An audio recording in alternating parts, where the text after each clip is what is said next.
काय झालं होतं इथं? तुम्ही तातडीने पोहोचलेला आहात, काय सांगा? इथे 2013 पासून शिवसेना प्रमुखाचं स्मारक छोटंसं, कारण हे स्टेशन आहे, इथे तशी काही फार जागा उपलब्ध नाही, पण एक छोटीशी जागा होती.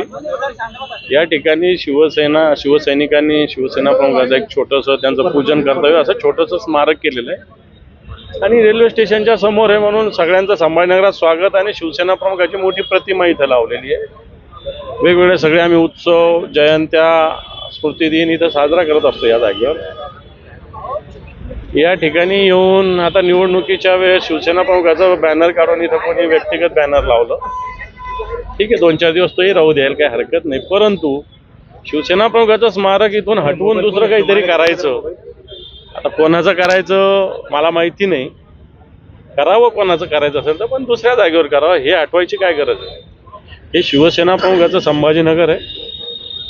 एखादी जागा हारली किंवा एखादी निवडणूक हारली म्हणून शिवसेना संपत नसते. शिवसेना एक अंगार आहे इथलं, ज्वलंत विचार शिवसेना प्रमुखाचे या शहरात रुजलेले, आणि शिवसैनिक अशा गोष्टी कदापि सहन करणार नाही. म्हणून या ठिकाणी आम्ही तातडीनं सगळे शिवसैनिक इथं पोहोचलेलो आहोत. विधिवत शिवसेना प्रमुखाच्या प्रतिमेचं पूजन आम्ही केलेलं आहे. भगवा ध्वज इथं उभारलेला आहे आणि मला असं वाटत नाही कोणी या ध्वजाकडे आणि या प्रतिमेकडे वाकडी नजर करून बघेल. बघा तिथं फोटो कोणाचा आहे वरती बघा. काँग्रेसचा विषय, काँग्रेसचे खासदार राहुल गांधी आणि त्यांच्या प्रियंका गांधी या दोन्हीही बसलेले आहे खुर्चीवरती आणि शाहू महाराज उभे आहेत असा एक पोस्ट भाजपने केलेला आहे. हा शाहू महाराजचा अपमान आहे, महाराष्ट्राचा अपमान आहे, अशा पद्धतीचं पोस्ट भाजपने केलं. प्रतिमा समोर उभे बसलेले असं काय, याला काय अर्थ आहे का? आता आपण शिवसेना कुठे फोटो असतो त्याच्या खाली बसलो म्हणून काय अपमान काही आपलं काय अर्थात भाजप. सत्ता स्थापनेला उशीर होतोय. 2,797 कोटीचा प्रस्ताव शेतकऱ्यांचा पडू नये नुकसानीचा, आणि इकडे या सत्ता स्थापनेचा फटका आता शेतकऱ्यांना पण बसतो. सत्ता स्थापनेचा फटका सगळ्यांनाच बसतोय. या राज्यामध्ये लाडक्या बहिणींना 3,000 रुपये करायचे लवकर, आता ते पण झाले पाहिजे लवकर.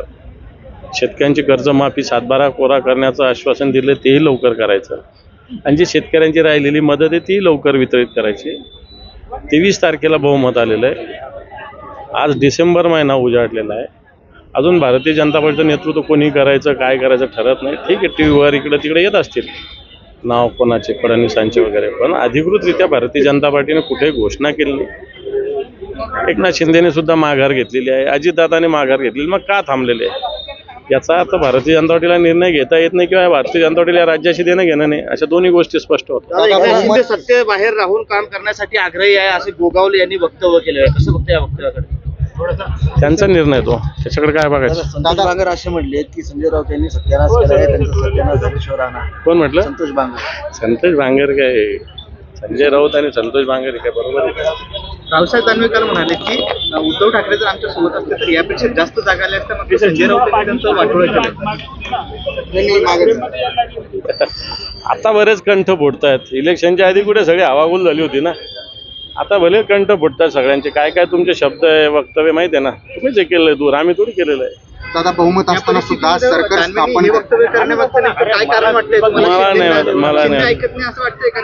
काय उद्धव ठाकरेंचं असं नाही. शिंदेने स्पष्टपणे सांगितलेलं आहे की मी जे भारतीय जनता पार्टी निर्णय घेणार त्याच्या मागे असं सांगितलेलं आहे. त्यामुळे असं काही समजायची काही गरज नाही की ते काय भारतीय जनता पार्टीच्या मागे नाही. दादा, बहुमत असताना देखील बहुमत आहे मात्र तरी सरकार स्थापन होत नाहीये, आणि या गोंधळामध्ये वरिष्ठ नेत्यांना काही जण संपवलं जाऊ शकतं असं ऐकायला मिळतंय. नेमकं तुमच्या अनुभवानुसार किंवा तुमच्या निदर्शनानुसार काय वाटतं? असं नाही, कोणी कोणाला संपवत नसतं आणि कोणी कोणाला संपवू शकत नसतं. वेळ काळ असतो एवढंच, बाकी कोणी कोणाला संपवत नसतं, कोणाची संपवायची ताकद पण नसते. वेळ काळानुसार असे प्रसंग येत असतात एवढंच. तुम्ही निवडणूक संपताच तुम्ही कामाला लागले पुन्हा पक्षाच्या, मनपाची तयारी?